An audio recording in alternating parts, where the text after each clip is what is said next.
Good afternoon, and thank you all for being here today. I do hope that everyone had a safe and relaxing Thanksgiving that didn't look like previous Thanksgivings, and safe being the operative word there. I am extremely honored to be joined today by Admiral Gerard, the Assistant Secretary for the U.S. Department of Health and Human Services. And for those of you who don't know, we'll welcome him home because he is a Louisiana native from Marrero, a Jesuit high school graduate. And it's always great, I should say, to welcome a fellow Louisianan home for the day. But more importantly than being a Louisiana native, he's just been a tremendous partner for the state of Louisiana. And of course, he's working on behalf of the entire country.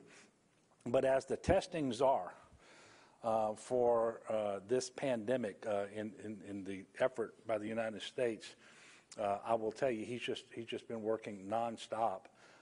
And I've enjoyed knowing him and working with him. And of course, we've got a long ways to go, and you're going to be hearing from him in just a little bit. He's got some important information to share with you, and he'll also take some questions from you once he's up here. One of the things that I was able to brief him on and take some satisfaction in, quite frankly, is that Louisiana, even with the hurricanes and so forth, we have been able to sustain a high level of testing for COVID-19. And of course, he's aware of that because he looks at the numbers in every state every day. And to a very large degree, those numbers are made possible by the work that he has been doing. Testing is critically important. It is the single most important tool for gauging the level of spread. So you want to know what the positivity is. You want to have that information available as soon as possible after the test result is known, so that you can do your contact tracing, and really almost all the decisions that are made in handling the pandemic result from the testing that you do. And so his work has been critically important for our country. Since the start of the pandemic, we have administered nearly 3.6 million tests throughout the state of Louisiana. We reported 670,000 test results in the month of November. Now, you may recall a couple of times we had some backlogs, and those test results get assigned back to the date of test collection. But we actually reported 670,000 test results in November. More than 287,000 of our total tests have been administered by the Louisiana National Guard, and they too have been doing incredible work under the leadership of the Adjutant General, Keith Waddell. Which is why on Monday, with a call with the White House Coronavirus Task Force, I was able to speak to the Vice President and ask that the Title 32 status that we currently have in Louisiana with the National Guard, where 75% of their costs are being picked up by the federal government, that continues so that we can continue with all these testing efforts that are currently underway, but also we know that they're going to be instrumental once we get into the vaccination program, which we have every expectation is going to start in a couple of weeks. It is very important for everyone to understand that testing remains very relevant. In fact, it's as important today, probably more important today than ever, because we're in our third surge here in the state and around the country. And quite frankly, it has the potential to be much worse than either of the first two surges. And again, testing informs everything that you do in response to the pandemic. So as we look forward to the vaccine, we got to continue to block and tackle, if you will. That's the testing, and I think that's why Admiral Gerard is here today meeting with us. And even after we get everybody vaccinated who wants to be vaccinated in the country and in the state, and I pray that happens sometime in the May-June timeframe, testing is still going to be with us because COVID-19 is still going to be with us, even if we begin to put the pandemic in the rearview mirror. The CDC recently reported the estimated COVID seroprevalence among states, and that's a fancy word that I believe means the percentage of people that have had COVID. And Louisiana is approaching 10%. You can see from our daily reporting and the Johns Hopkins data that just with confirmed positive results, we're getting close to 5% of our state's population.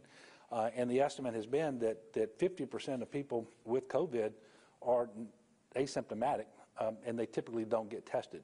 So we're getting to that 10% range in Louisiana right now, and that's a lot of people. But it's nowhere near enough to have herd immunity, which is multiple times that 10%. And if you look at the death total that we've been reporting, you know that we don't want to get to herd immunity just by people contracting the disease over like it's happened over the last 9 or 10 months. You would much rather get to herd immunity through the vaccination program, and that's what we intend to do. I will tell you that, and this should not come as a surprise to anybody, over the last few weeks, the numbers in Louisiana have not been encouraging. They are all trending in the wrong direction, whether it's positivity, cases, hospitalizations, and most recently, deaths, which is why we went back to a modified phase 2 order just before Thanksgiving.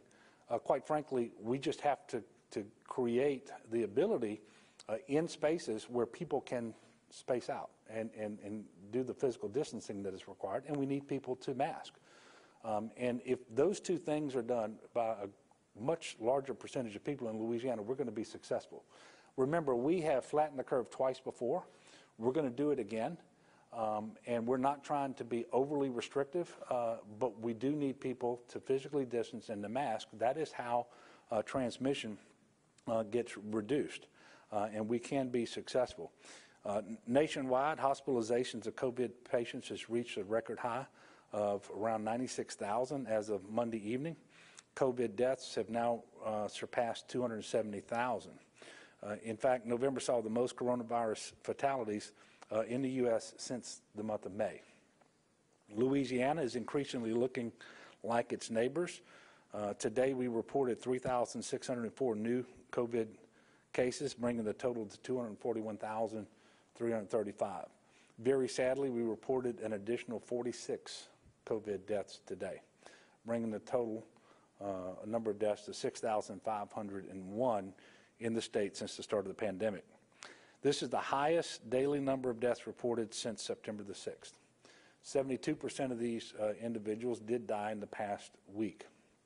So it's sort of easy sometimes to get lost in the numbers, but we need to always pause and remember that these are our brothers and sisters. These are fellow Louisianans that we're talking about. They're somebody's brother or sister or mother, father, grandfather. These are our loved ones, our neighbors, our coworkers. Hospitalizations per capita for the state are increasing over the last 4 days as well. I can tell you the number we reported today is 1,288. Now that number is always 24 hours old. But what I can tell you is that is more than, in the month of November, we doubled the number of folks who were in the hospital in Louisiana with COVID-19. We started the month with just under 600. We ended up with well over 1,200. And it's really the last couple of weeks where the trajectory has been extremely concerning. And if we don't get off of that trajectory relatively soon, we're going to be in dire trouble when it comes to having the capacity to render life-saving care in our hospitals, not just for our COVID patients, but our non-COVID patients as well.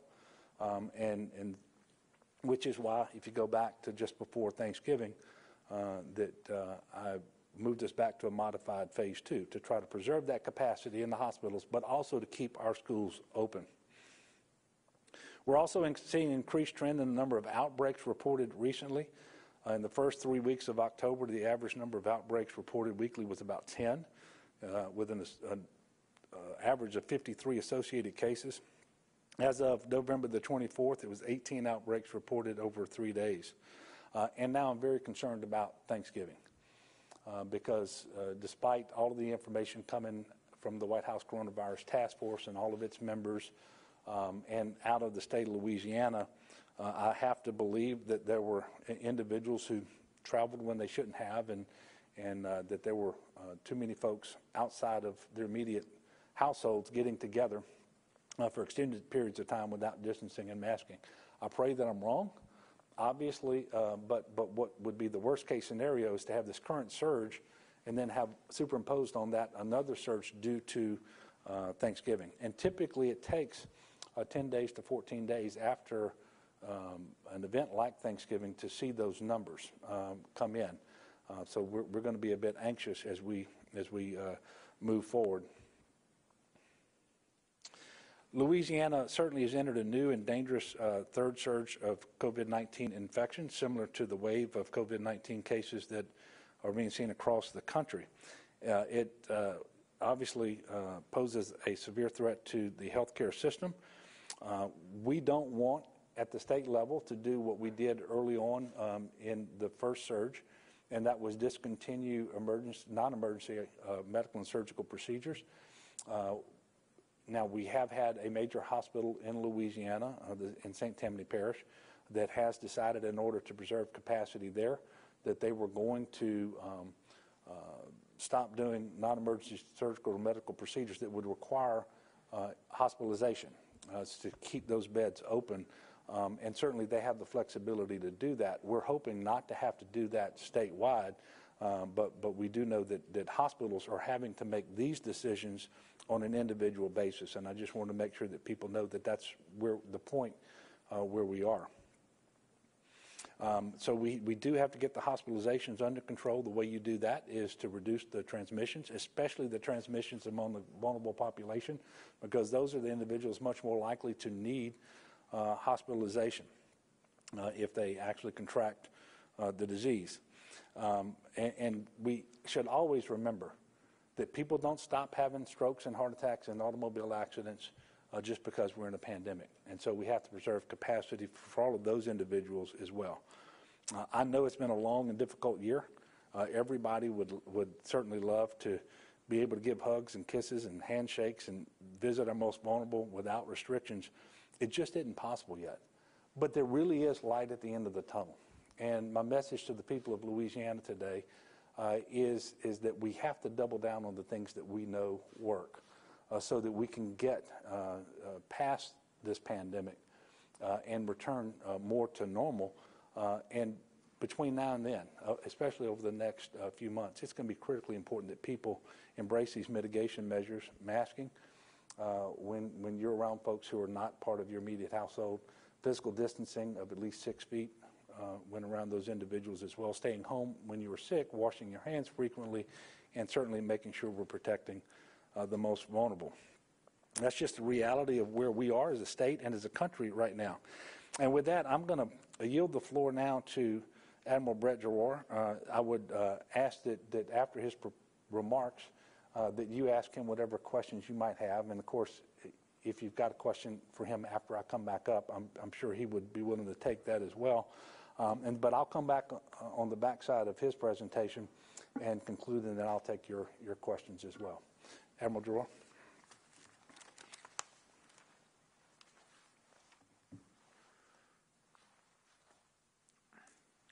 So thank you, Governor, and I really appreciate the opportunity to come back to Louisiana. It's been a tremendous day. Many of the docs on the task force, we try to get on the road, visit states, and I'm sort of taking Louisiana, Texas, and up the center of the country. And of course, I'm very biased to come back to my my home state. Grew up on the West Bank and was able to visit a testing site today in Jefferson Parish before coming up here. I think you earned an honorary medical degree from that. It seems like you got all the facts really well. I really do appreciate Louisiana because since early March, we have been working together in very close collaboration. And I do mean this honestly. The health officials and, of course, the governor have not only been great partners, but been among the leaders in the country that we've been able to do new things, pioneer new testing capabilities. We're even doing some now with some new testing technologies. So we really value the partnership. You learn from us, we learn from you, and that's how we move the ball forward. I want to do 3 quick topics today. Number 1, the vaccine. Number 2, the importance of the mitigation steps. And number 3, just comment on some new CDC guidelines that came out today that I want to make sure you're clear about. First, on the vaccines. This is very, very good news. We have 2 vaccines that appear to be over 90% effective. They appear to be very safe, and they are nearly 100% effective at preventing severe COVID disease. This is more than we could have hoped for, but exactly what we did hope for because the technology has matured in a way that we thought this would work this way. It also seems that these vaccines work across the age spectrum. So it's not just the young, but they do work in the elderly, which is critically important because they're our highest risk groups. The first vaccine, Pfizer, will go through the advisory committee on December 10th. Moderna will go approximately a week later. They could be authorized very shortly after that. The very good news is we expect about 20 million Americans to be vaccinated within this calendar year or sometime closely thereafter. Now, that's not 200 million or 300 million. The ACIP recommendations yesterday, which is highly aligned with the governor's preliminary plan, is to vaccinate those who are most vulnerable, those in long-term care facilities. They die with the highest chance, well over 13, 14, 15% if they get it, but they also populate and can overwhelm the hospitals along with healthcare workers. And when I mean healthcare workers, I just don't mean the docs, but I mean the people who make the hospitals and everything work. You need the cleaning individuals to keep the places sterile. You need the maintenance staff, et cetera. So those will be in the first areas. We will have more and more people getting vaccinated. As we've stated, it may be May or June by the time most Americans are able to get vaccinated, but this is extremely good news, and the light is at the end of the tunnel, and it's a very bright, positive light. Hopefully by February and March, the weather starts getting warmer in some of the southern states. We have tens of millions of people vaccinated. We could start really knocking the edge off the pandemic, but you've got to keep doing what you're doing now, which is point two. Point two is I want to urge everyone in Louisiana that you are taking the right steps right now because we are at a very dangerous and critical point in the pandemic. Louisiana over the past few weeks has been pretty good. There have been 36 states in worse shape than you are that have been in red or orange zones, but you, like the rest of the country, is seeing an increase in cases, a dangerous increase in hospitalizations that has the potential to overwhelm the hospital system, and an increase in mortality. I think everyone saw yesterday that we had over 2,400 deaths in the country. Some of that's from delayed reporting over Thanksgiving, but that is a real increase. We know how to stop this. You don't need to shut down your economy. You don't need to have draconian measures, but you do need to do this. You need to wear a mask when you're in public and can't physically distance. This protects other people from you, but it also provides you some protection against other people. It's a critically important step. Secondly, avoid indoor crowded spaces. As I said before, I'm from the West Bank. I love bars and restaurants as much as anyone. But in these critical times, we know that indoor bars and indoor restaurants, if they are crowded, can be one of the major areas that the virus can spread. Now, that doesn't mean if you have a house party with 100 people, it won't spread there. It will. But turning down those knobs are very important, and it doesn't have to be yes or no. It's a dimmer switch, and from what I'm seeing, you're doing that dimming right now based on what the epidemiology is in your area. You've got to wash your hands, and testing is very important.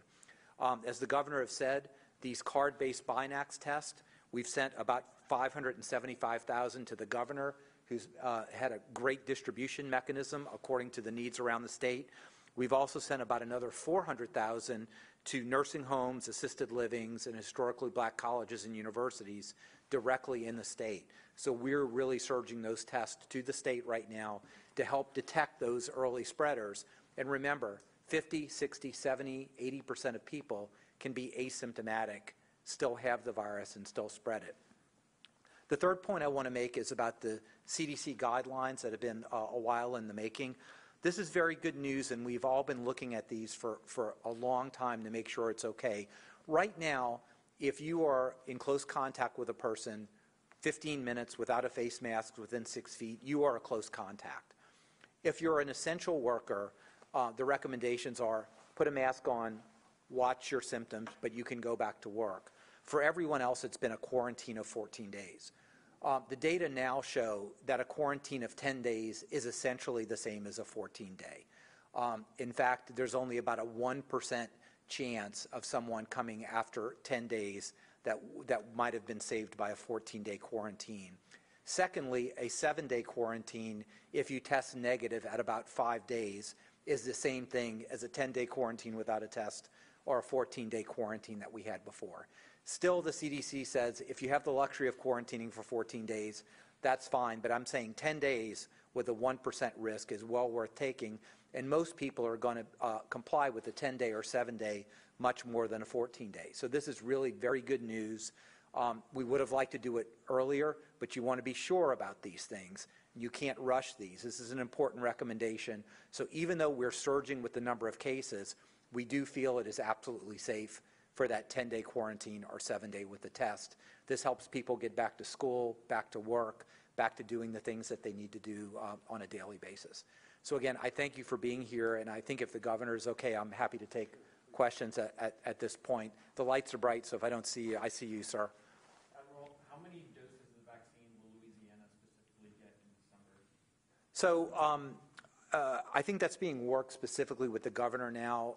The first tranche of vaccines is going to be about 6.5 million from Pfizer. That's going to be distributed roughly on a population basis.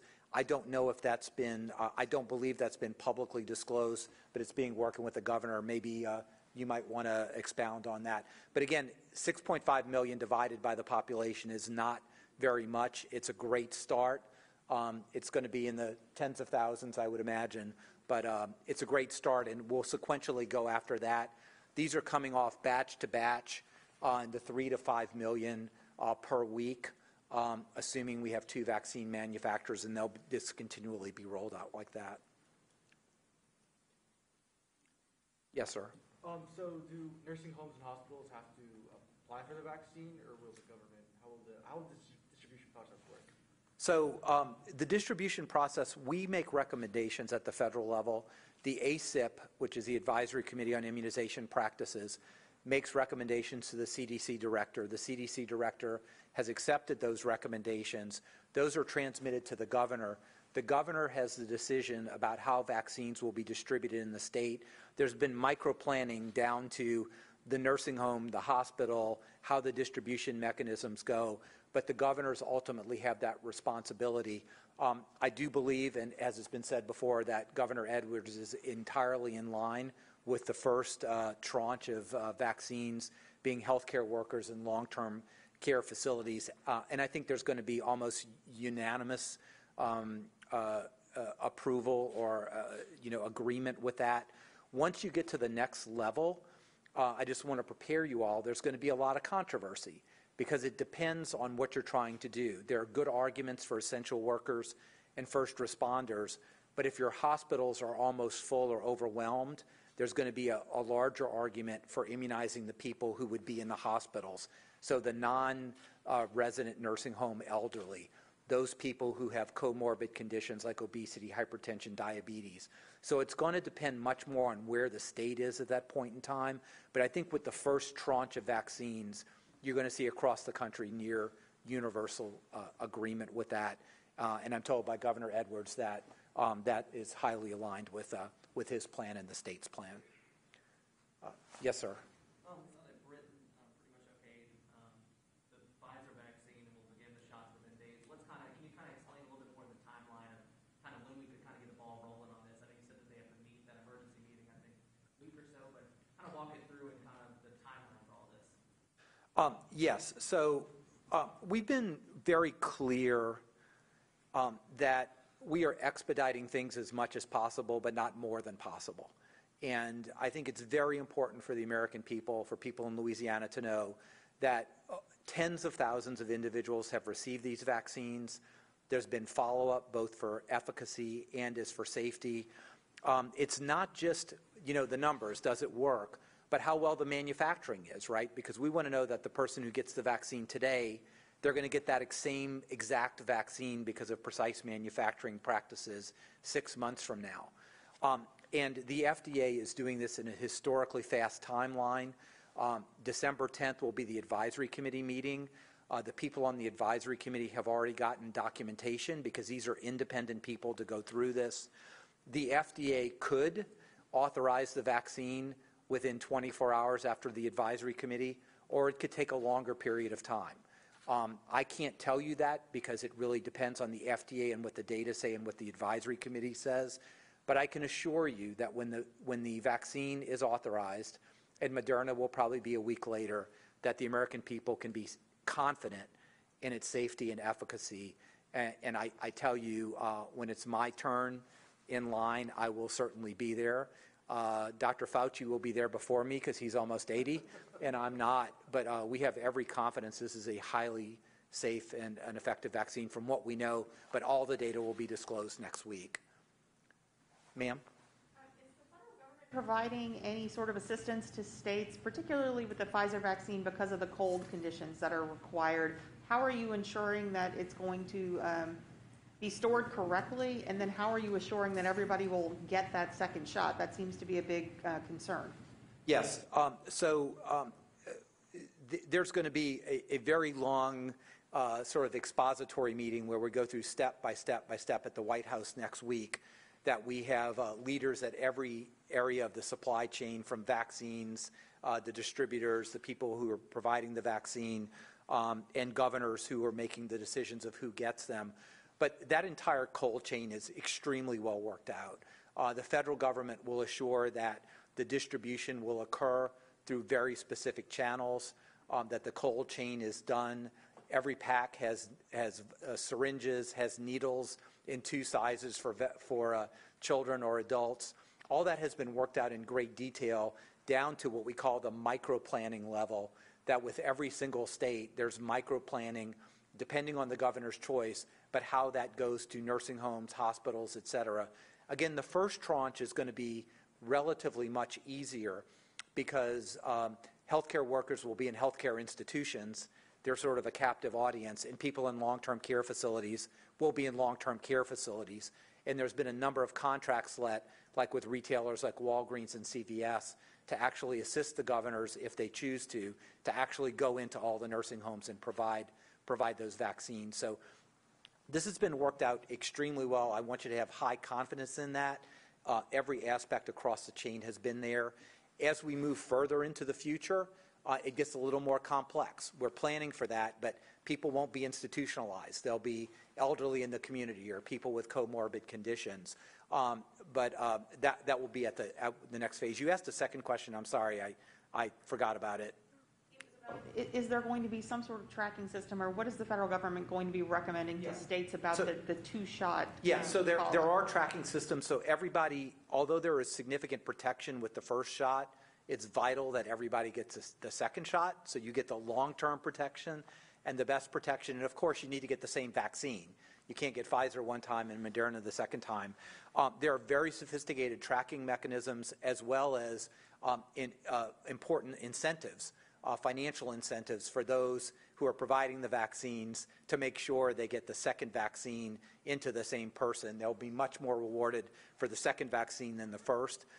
So again, remember, it's not the same thing because of the cold chain, but we've already distributed 180 million flu vaccines this year. Distributing vaccines is something we do and do pretty well every year. The differences here are the selected populations, and as you pointed out, the cold chain, which is a challenge, but it's not like delivering this to sub-Saharan Africa. We know where every single freezer in the country is. We have all the dry ice done. It's going to be door-to-door service from places like FedEx and UPS. So we're very confident in this distribution mechanism to get to the people and have that cold chain done. And again, we're down to the micro-planning level. Where does each 100 vaccine doses go, and how do they get distributed? Many states will be using the National Guard. It's not for distribution, but to actually help people put needles in people's arms through PrEP Act coverage, which is something I gave guidance under the Secretary's broad authority. We're enabling all pharmacies, pharmacy techs, pharmacy interns to be able to give COVID vaccines to anybody 3 years and above. The National Guard will be taking place in many states. They have EMTs that are all part of the National Guards that vaccinate guardsmen. So that's sort of the last piece that the states really work on. There's lots of support for that. I want to make sure I get to other questions before I get to another. Anybody that I haven't seen, I can't see. Okay, yes, sir. Going back to the second tranche, you talked about this controversy. So Louisiana has kind of an outsized share of people with comorbid conditions. I'm wondering if that might delay the time frame under which people who, the general public or in the third tranche will be able to access a vaccine, considering that second tranche is so large here? Yeah, I think you're getting, and I'm not trying to dodge you, I think you're just getting a little hypothetical because we're about 3 rows up the chain here. Certainly the first tranche has been described. It's going to be based on a population basis. We want to get through that. I think there can be discussion depending on where the country is about whether there's differential distribution based on comorbidity or not, and there are arguments for either way. Based on population, that's egalitarian. Nobody can argue with that. But certain states have many more elderly. Certain states have many more comorbid people. That will be a policy decision sort of at the highest level, like at the presidential and vice presidential level. But there are arguments for both of those, and I just think we need to get down the pike a little bit. We may have a third or fourth vaccine approved by that time, in January. The Johnson & Johnson vaccine is a single-dose vaccine. So that enters in the equation too. It's just a little theoretical right now. I think we got to get through the next month or so and then address that. But your point is well taken. Louisiana has a very high comorbid population. That's an issue that we need to work on here. So many of your people will be at higher risk than other states, sort of on a general basis. But in terms of elderly population, you kind of balance that with some of the other states. I want to take all the time, but if any other questions, or I'll give this back to the governor. Okay, thank you. Thank you.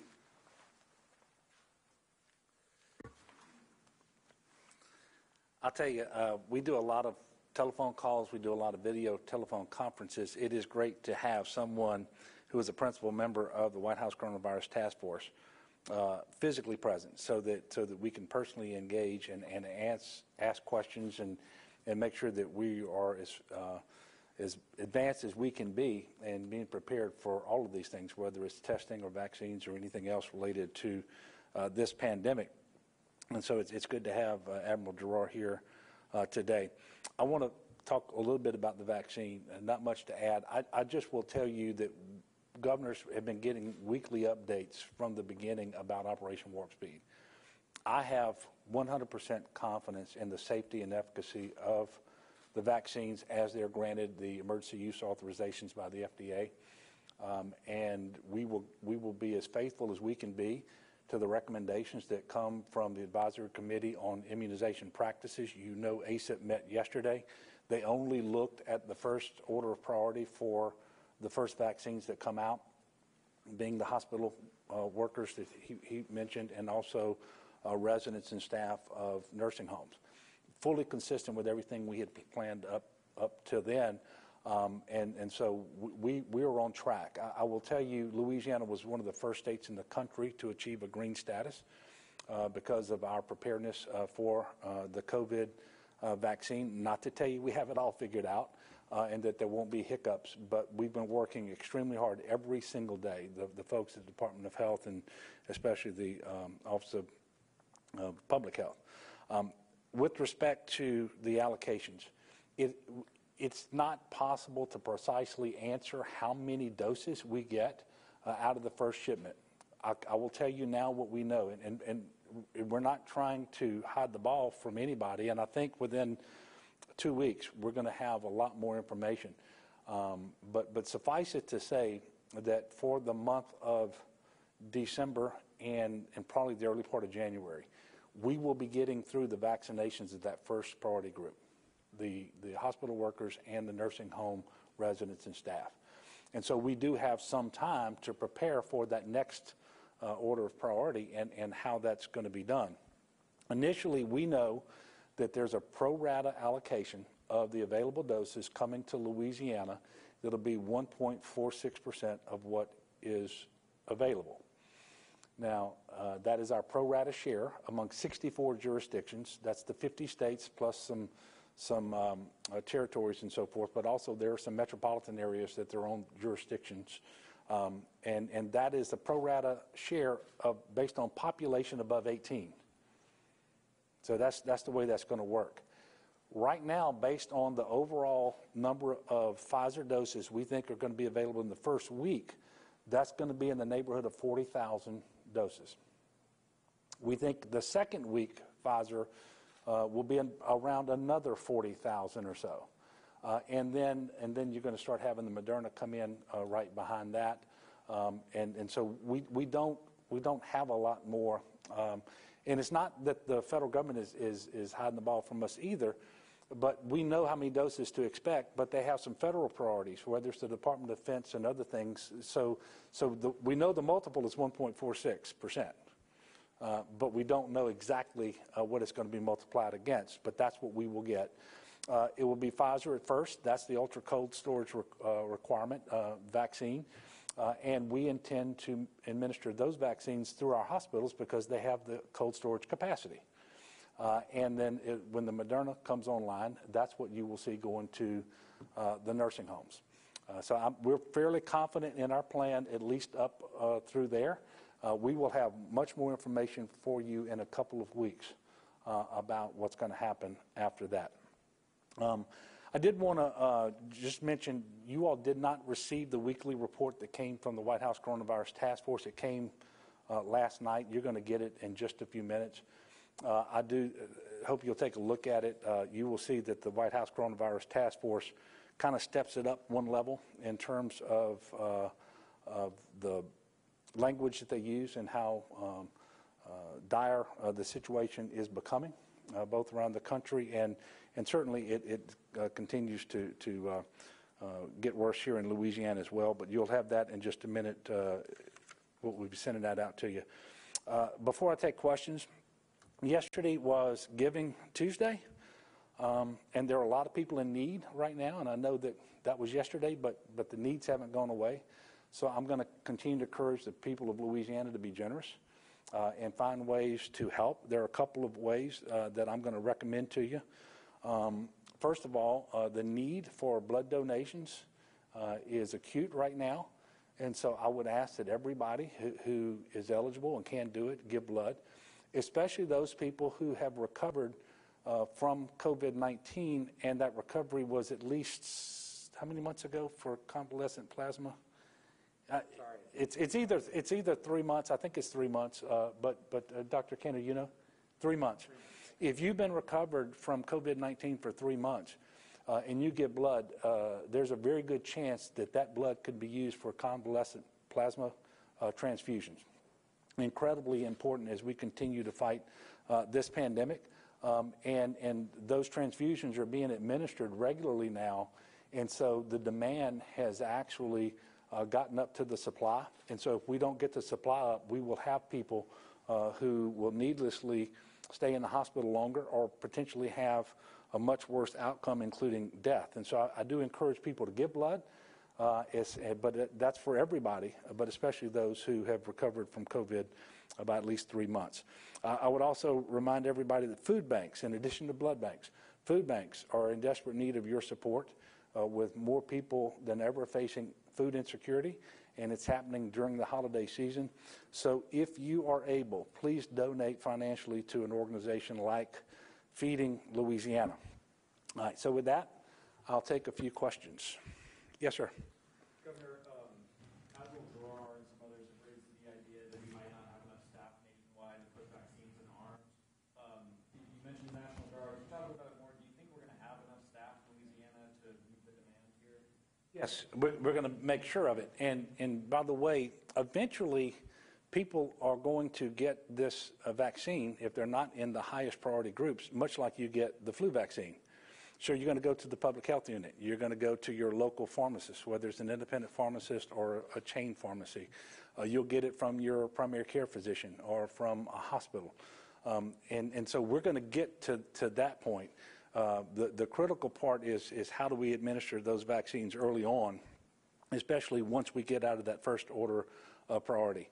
It is important that we have the National Guard available, and that's why we're talking about Title 32 reauthorization and extension, in addition to the work that the National Guard is doing on testing. But yeah, we're going to make sure that we have the folks to administer the vaccine, and that's. I'm not going to tell you that we don't have some concerns about that, but that's a big part of the work that we've been doing. Yes, sir. Hey, Governor. So Tony Spells, in conjunction with the Supreme Court, were recently rejected. I'm sure you know about that. Are there any other instances that you guys know about of other churches who may be less compliant with the COVID restrictions? Yeah, well, I'm not naive. There are thousands and thousands of churches out there. We would want all of them to be compliant with the restrictions and mitigation measures. Right now, in the state of Louisiana, if you exclude all of the essential infrastructure as designated by CISA, the Department of Homeland Security, the most favored venue by restriction relative to occupancy percentage happens to be our places of worship at 75%. Now, it's 75% or whatever they can do to achieve distancing of at least 6 feet between folks who are not part of the same immediate household, but no more than 75%. And then, as you know, the generally applicable percentage is 50%, and then it goes down to 25% for bars and so forth. I'm not aware of any specific houses of worship that are not in compliance, and I will tell you, I suspect the overwhelming majority are, because these are mitigation measures that are proven to be effective. They work, and quite frankly, given the dire situation that we're in the United States and here in Louisiana, it's not much of a burden. It's not terribly onerous. So I'm not familiar with any other churches that may be a problem right now. And in fact, I want to thank the churches, because I think the leadership of the faith-based community has been just tremendous overall, and really good examples being set by pastors and lay leaders all over the state. Yes, ma'am. That the state may have in terms of getting people vaccinated is the lack of comfort with the vaccine and the lack of trust in its efficacy. So is there a part of the state's plan that involves specific marketing, or how are y'all going to deal with that, and what are y'all specifically going to try to do to make people feel more comfortable with the idea?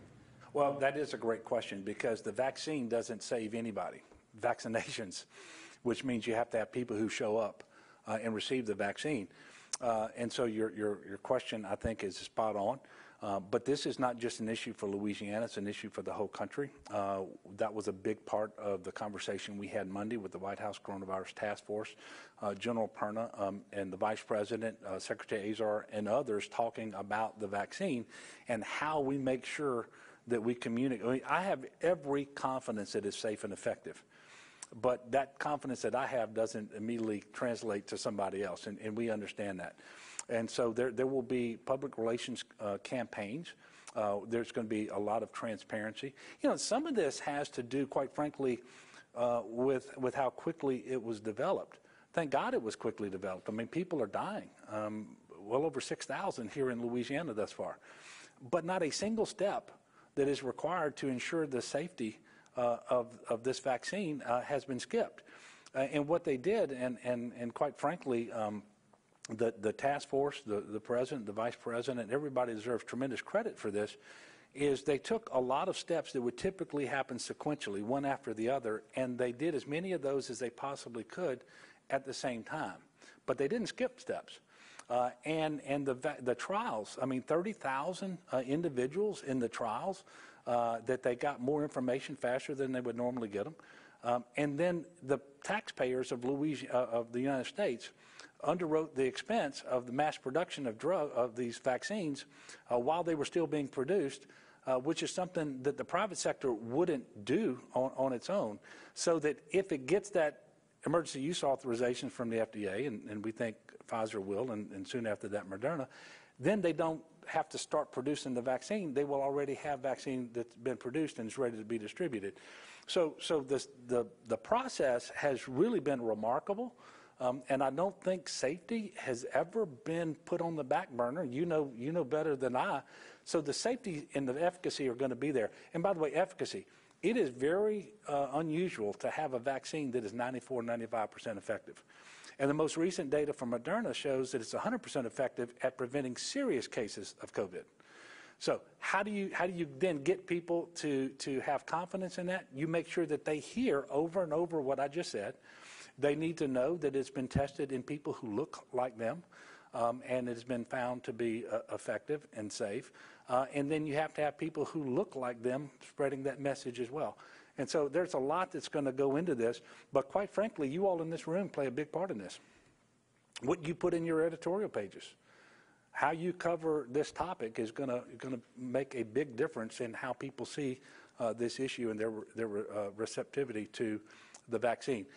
But we don't want to achieve herd immunity 2 years from now because people got COVID. We want to get there much sooner because people got the vaccine. And when that happens, and when enough people get it, then the virus just can't spread like it has been doing since March here in Louisiana. Yes, sir. Governor, among the congregate settings that have had problems with coronavirus are state prisons.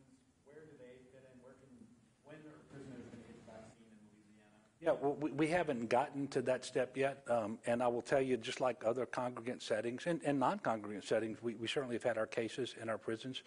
One of the things that and you know, you got to choose your language here very carefully. We've got tens of thousands of prisoners in Louisiana. Anytime you have community spread, you're going to have the disease that comes into the prison, and once it gets there, it's going to spread because these people live in close proximity to one another 24 hours a day. But of those tens of thousands of people in prison, we've had 31 deaths from COVID. And that's 31 more than we would want. And what I'm talking about among inmates, because I think we're at 5 or 6 with corrections staff as well. But 31 inmates.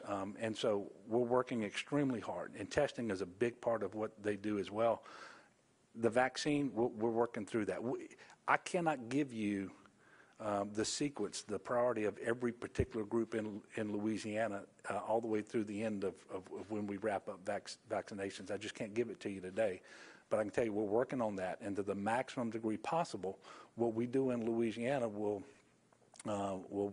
reflect what those recommendations are coming out of ACIP. Yes, sir. Governor, I'm sure you know a photo is circulating online of you from a country club in Baton Rouge from early November, where in that moment you weren't really wearing a mask or social distancing. Do you have any response to that? Well, sure. First of all, there was absolutely nothing that I did that day that violated the rules that were in place in the phase 3, which is when that actually happened, or today's rules. If you'll see, I was outdoors at a table. I don't know exactly. It looked to me like I was getting up to leave. Had that photo been taken 10 seconds later, you would have seen me with a mask on until the time I got in the car, and actually till the time I got back to my residence. So, I mean, I don't think we ask anybody to eat at a table with a mask on. But you'll see that I'm outdoors and violated absolutely none of the mitigation measures that we have in place. Yes, sir. Governor, specifically talking about that first batch of people getting the vaccine, healthcare workers and long-term care facility residents, as far as nursing homes go, what is the process for Louisiana? Are the first nursing homes to get it going to be in higher populated areas or parishes with higher percent positivity? Has there been an application process? What's kind of that look like for nursing homes specifically? Almost all of the nursing homes in Louisiana have elected to contract with either CVS or Walgreens, who will administer the vaccine in those nursing homes. And that is something that has been orchestrated out of Washington, and it's going to be very, very helpful because all of these residents, in fact, for both of these vaccines, if it's Pfizer, you got to get that second shot within 21 days, and 28 days for Moderna, which I believe the Moderna vaccine is going to be the one that we're going to be administering in the nursing homes because it doesn't require that cold storage, ultra cold storage, I should say. And so they will be contracting directly for the most part, and I hope that by the time we get there that all nursing homes are doing this. And then for weeks now, Walgreens and CVS have been working on their plan, both with respect to the distribution, the data keeping and sharing, and having the individuals on hand to go in and administer those vaccinations.